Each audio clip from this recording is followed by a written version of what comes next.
da zarar ka danna likin za su fara tafiya cikin wannan hoton wanda kai posting a Facebook. Na haka yanzu bari mu fito mu koma cikin Facebook mu nemo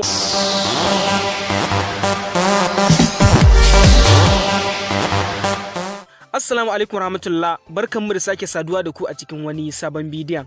A bidiyon mu na yau za mu yi bayani ne akan waɗansu hanyoyi da mutum zai bi domin ya tura likin a posting ɗin shi na Facebook. Misali ka yi posting a Facebook sai ya zama cewa baka samun likin da yawa ko kuma dai likin ɗin da kake samu bai kai maka yadda kake so ba, to za mu yi bayanin waɗansu hanyoyi da za ka bi domin ka tura likin zuwa wannan posting ɗin naka, likin ɗinka su ƙara yawa zuwa duk yadda kake so. Don haka domin ganin yadda ake yi sai ku biyo mu a cikin bidiyon. Amma kafin mu wuce kai tsaye ga bidiyon muna ƙara tunatar da kai cewa idan baka mana subscribe ba to ka duba ƙasan wannan bidiyon zaka ga kalmar subscribe da jan rubutu sai ka danna mana ita. Kana danna kalmar subscribe za ka ga alamar ƙararrawa ta fito a wajen sai ka danna alamar ƙararrawan ka zaɓi all. Hakan zai sa ka sami duk wani bidiyo namu a wannan channel ɗin kai tsaye da zarar mun ɗora shi. Akwai hanyoyi da dama da ake bi domin a ƙara liking a posting ɗin da aka yi a Facebook. Wasu daga cikin hanyoyin sun haɗa da amfani da wasu application ko kuma amfani da waɗansu website. To sai dai sanin kowa ne cewa Facebook ba sa sai da liking. Sun yi liking ne domin a gane yadda popular ɗin abu yake, idan kai posting yaya mutane suke son abin. Kaga kenan idan har ka bi wata hanya ka ƙara likin fiye da wanda aka maka a postin ɗinka ka saba ka'idar Facebook. Kuma Facebook sun san da cewa ana amfani da hanyoyi da dama domin a ƙara likin a postin ɗin da ake yi a Facebook. Domin idan har Facebook suka gane cewa wannan likin ɗin da aka maka ba ainihin likin bane na gaskiya, to ko da ya hau za su cire shi. Sannan kuma idan har Facebook suka fahimci cewa ka yi login da account ɗinka zuwa wani guri domin har ka ƙara likin ko kuma ka yi comment na ƙarya ko dai wani abu wanda ya shafi haka a cikin Facebook, za su iya su yi blocking ɗin account ɗinka. Me blocking ɗin account? Blocking ɗin account na nufin su kulla account ɗinka na ɗan wani lokaci su hana ka hawa Facebook har sai ka je ka yi confirming identity da sauran abubuwa. Kaga kenan akwai matsala ba 'yar karama ba, domin in har ka bari Facebook suka ma blocking na account ɗinka to a magana ta gaskiya ko da za ka maido shi sai ka sha wahala sosai kafin ka maido shi. Don haka ne yasa muke bawa mutane shawara cewa duk wanda zai amfani da wata hanya wadda ta shafi ƙara liking a Facebook ko kuma tura comment a Facebook ko kuma sharing ɗin posting da dai sauran wasu abubuwa waɗanda ake yi a Facebook wanda mutum zai yi wani abu kuma abin nan ba na gaskiya bane ba, zuwa zai yabi wata hanya daban ba ainihin wanda mutane suka mai ba, to a magana ta gaskiya muna shawarta duk wanda zai yi wannan abin da ya buɗe sabon account na Facebook wanda ya san da cewa ko da an kulle shi ba shi da matsala. Amfanin buɗe wannan sabon account ɗin shine domin yin irin waɗannan abubuwan. Don haka idan har baka da sabon account da kake yin irin wannan abin, ina baka shawara da cewa ka buɗe sabon Facebook account. Ka ɗauka cewa wannan Facebook account ɗin baka buɗe shi domin posting ba, kaga dama ka buɗe da sunan da ba naka ba ko dai wani abu makamancin haka. Kaga kenan ko da Facebook sun yi blocking ɗin shi ko kuma sun kulle shi gaba ɗaya ya daina aiki, baka da wata matsala. Don haka na faɗa idan aka yi amfani da wannan hanyar mafi yawa in dai har Facebook suka gane suna cire liking din, idan kuma suka fahimci cewa kayi login ne to suna yin blocking din wannan account din. Hakan ne yasa nake bada shawarar duk wanda zai fara ya bude sabon account. Dan haka yanzu mu je a fara aikin. Application ɗin da za mu yi amfani da shi a wannan hanyar shine wannan application ɗin da kuke gani, suna application ɗin Appental. Application ɗin Appental ba za ka same shi a cikin Play Store ba. Kamar yadda na yi bayani tun a baya, duk wani application da ya saba wata ka'ida ta Google Play Store ko kuma application ɗin da za ka yi amfani da shi ka cutar da wani ko kuma application ɗin da zai iya cutar da kai, to ba za ka samu wannan application ɗin a cikin Play Store ba.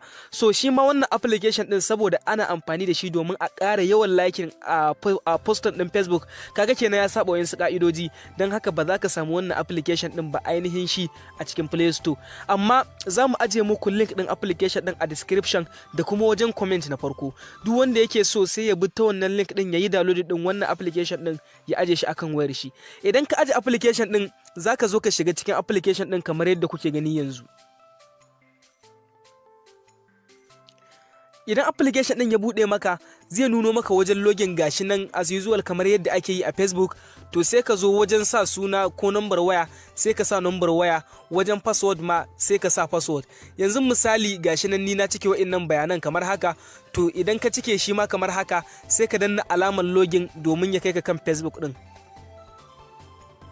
Kamar yadda kuke gani yanzu gashi nan mun yi login ya kawo mu ainihin kan Facebook ɗin, mun yi login da application ɗin. Bari ya wuce mu gani. Yauwa za ku ga gashi nan ya kawo mu kan application ɗin. To yanzu za mu je mu kwatanta yin posting ɗin wani hoto a cikin ainihin Facebook, sannan sai mu je mu ba wa wannan hoton liking kamar yadda kuke gani yanzu.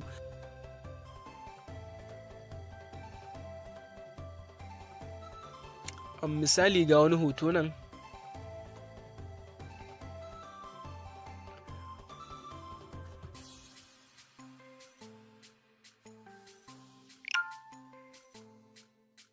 Ga hoton nan kamar yadda kuke gani yanzu mun yi postin ɗin shi, za ku ga babu liking ko ɗaya a jikin hoton. To wannan shine hoton da muke son mu je mu ba wa liking a cikin application ɗin yadda ake so. Don haka da zarar ka yi postin kamar haka ko kuma abokin ka yi postin kamar haka, idan shi kake so ka ba wa liking ɗin a cikin hoton shi, sai ka je ka shiga cikin wannan application ɗin na Appental wanda kai login kamar yadda kuke gani yanzu gashi nan wajen, sai ka shiga cikin application ɗin. Idan ka shigo, idan account ɗin ba da shi kai login ba, kamar yadda na faɗi cewa mutum kar ya login da ainihin account ɗin shi, sai ka shiga wajen sacin ga wajen sacin nan wajen a nan sama, sai ka shige shi ka yi sacin ɗin ainihin account ɗinka. Idan kai sacin ɗin ainihin account ɗinka zai kai ka wajen da zaka ga hoton, sai ka duba hoton. Idan yanzu misali ni tunda da wannan account din ne postin, zan shiga wajen profile kamar yadda kuke gani yanzu ga postin din nan an nuno shi babu wani liking a saitin postin din. To kai ma idan ka shiga kai sacin ka nemo hoton da kake so ka sa wa liking din yadda kake so kamar haka, sai ka shiga cikin hoton. Idan ka shiga cikin hoton sai ka duba daga nan ƙasa, zaka ga wannan dan jan rubutun da ya nuna mana ɗazu, yanzu gashi nan gurin ya koma girin, an rubuta want to like on this.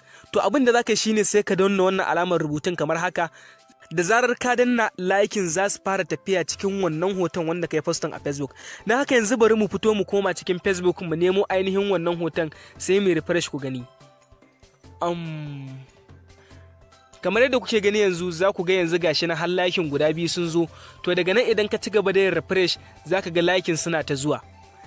Idan kai refresh, yau kamar yadda kuke gani yanzu ga sunan har sun koma guda 10. Daga nan sai ka zo ka ci gaba da yin refresh, zaka ga kana yin refresh liking din suna karuwa ga sunan. Sannan kuma akwai wani abu, a yayin da kai post din ya zama wajibi postin din naka ya zama public. Wani postin ne yake public? Postin din da yake public shine postin din da kowa zai iya gani. To ta ya za ka gane postin ɗinka public ne ko kuma ba public bane ba? Idan kana son ka gane sai ka duba daga nan wajen ƙasan sunanka inda kai postin din, zaka ga alamar zanen duniya misali gashi nan. Idan ka ga wannan alamar zanen duniya, hakan yana nufin postin ɗinka public ne. Idan kuma ka ga alamar kwado ko kuma ka ga wani alama daban dai, hakan na nufin wannan postin ɗin ba public bane ba. Don haka idan kana so ka canza wannan postin ɗin ya koma public, sai ka danna wannan alamar ɗigon guda 3 ga su nan wajen anan. Idan ka danna su sai ka shigo nan wajen inda aka sa change audience, gashi nan an rubuta public. Idan ka shiga zai nuno maka gashi nan public friends da kuma friends accept.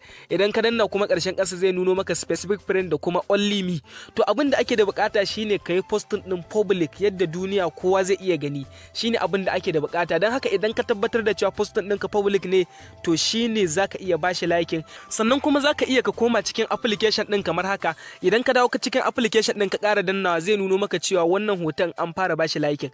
Don haka ka jira zuwa minti 10 a tura mai adadin liking ɗin da ya samu, daga nan sai ka ƙara try ɗin wani. Idan zaka iya jira sai ka jira na tsawon minti 10 ka ga adadin liking ɗin da za su tura maka, sannan sai ka ƙara tura hoton. Idan kuma ba za ka iya jira ba sai ka je ka nemo wani hoton daban, shi ma ka ƙara ba su shi su tura maka wani liking ɗin. Kawai dai abin da za ka yi shine a yayin da suka nuno maka ka jira na minti 10 nan, sai ka dawo ko ka je ka nemo wani ko kuma ka dawo cikin Facebook ka ke yin refresh ka ga yadda liking ɗin suke ƙaruwa. Yanzu bari mu ƙara yin refresh mu gani idan suna ƙaruwa.